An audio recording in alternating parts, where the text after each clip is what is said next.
this is the last section anyway I want to talk about. And if a person is earning, say, $40,000, $80,000 a year, the total cost of a total body investigation is only between $5,000 and $8,000 in Canada.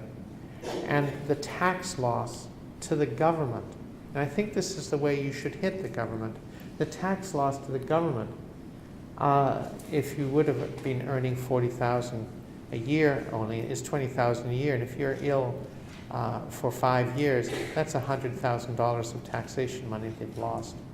If you're earning $100,000 a year, that's pretty well almost $500,000 they've lost in 5 or 10 years of taxable income. So if by spending $5,000 to $8,000 to investigate a patient here, not in Canada, but right here, and you find enough things wrong that are treatable, it's worthwhile doing it for the government alone, aside from your own well-being.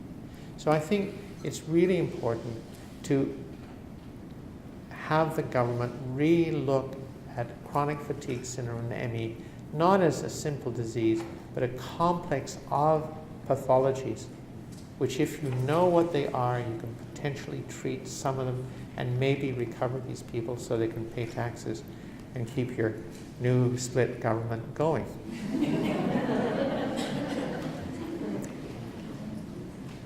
I think it's morally important to also realize that GPs can't do this. Specialists can't do this. They have to set up a program. And I would suggest they start by taking 50 patients, particularly the young people. And I'm sorry about the older people, but I really, my heart goes out to these younger people who have a life ahead of them, and it's being ruined because we don't know what's going on. If you took 50 of them from the community and only brought them into a hospital for a week, I would come over here and donate my time if they would do this to show what to do. And I know doctors around the world who would advise free of charge if such a program was set up. And essentially, all you have to, it takes me 6 months to investigate these patients because I'm not a hospital doctor. But if I can bring these patients into the hospital for 1 week and do all of the tests, let them go home then. And then by the time, because some of these tests take a while to get the answers back on, put them all together, bring them back again in 2 or 3 months for another week, and those tests are going to tell us where to go in the meanwhile. And so we do the next set of tests, and pretty well after 2 one-week sessions over a period of, say, 3 months, we would know pretty well what was going on with every one of you people. And we would know if it was treatable or not, and what to treat when, if they did have a treatable condition. So I think it's worthwhile to think in terms of this. It's not your doctor that's fault. It's not the specialist who's fault. It's the system that has never got into considering chronic disease in young people.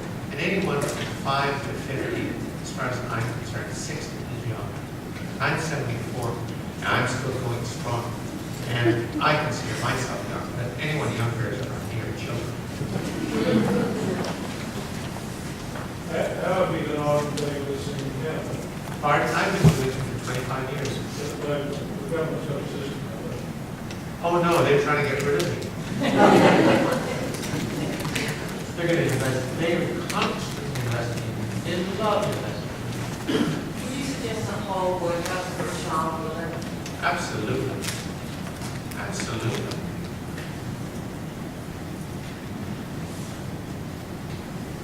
That's just saying what I just said.